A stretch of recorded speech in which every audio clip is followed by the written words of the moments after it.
To'g'ri, men kolxoz bozorda savdo qilganman. Ba'zilar kolxoz bozorda savdo qilardingiz, endi reklamalarga o'tib ketdingizmi deydi. Unaqa emas, kolxoz bozorda hozir ham magazinimiz bor. 2010-yil filmda 3 yoshlik Shohjahon va 1,5 yoshlik Muhammad onajonim 5 million so'm qo'limga berganlar. Qozog'istonga xo'jayinim bilan opam va erlarni orqasidan olib kelish uchun yo'lga chiqqanmiz. Chiqa qo'lingda.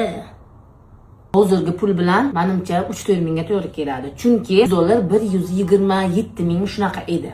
2010-yillar. Agar 2010-yil dollarda kursini aniq bilsangiz kommentga yozib yuboringlar. Qozog'istonga nima uchun borganmiz? Bibi o'chirmaydi-ku bu ham. Oppa. Qozog'istonga optim obuv keltirish uchun borganmiz. Zaytun yog'i. U paytlar G'ijduvonda metal biznesi bo'lar edi. Ya'ni G'ijduvondan KAMAZ bilan metal Qozog'istonga chiqardi. U yoqdan esa har xil tovarlar O'zbekistonga kirar edi. Men ham borganimdan so'ng 5 million so'm qo'limda pul Qozog'istonga borib 30 ming dollarlik bo'lganman. 30 ming dollarga bir KAMAZ obuv, saposhki, sinka va tuflilarni KAMAZga urib O'zbekistonga olib kirganman. O'g'log'i aka bo'lib kirganlar. Biz esa kvadrat metriga pul to'lar edik. Biznesni mana shunaqa boshlaganman. Bugungi kunga kelib, gift konkurslar o'tkazyapman blogimda va har xil vayllar qo'yib, bizda bo'ladigan voqealarni sizlarga ko'rsatyapman. Xullas, umra safarini bitta senyoritamga bermoqchiman. Shart oddiy, men obuna bo'lgan barcha homiylarga obuna bo'lasiz.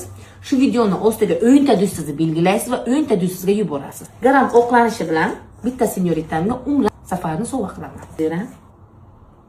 Chakkimasiydi. Nima tayyorlaganim bilasizlarmi? Bu skrab. Qachondan beri kofedan skrab tayyorlashni orzu qilardim. 5 marta kofening musochasini yig'ganman. Bugun esa tayyor. Hidi dahshat bo'ldi. Kofening hidi hech narsaning hidiga teng kelmaydi. Tezgina men obuna bo'lgan barcha homiyga obuna bo'linglar va bitta umra safarini mendan yutib olinglar. Hayotimdagi zo'r voqealarni aytib berishimni istasangiz, menga obuna bo'lishni esa unutmang. Haqiqatan ham shunaqa qo'lim yumshoq bo'ldi. Va shizo'r bo'lar ekan.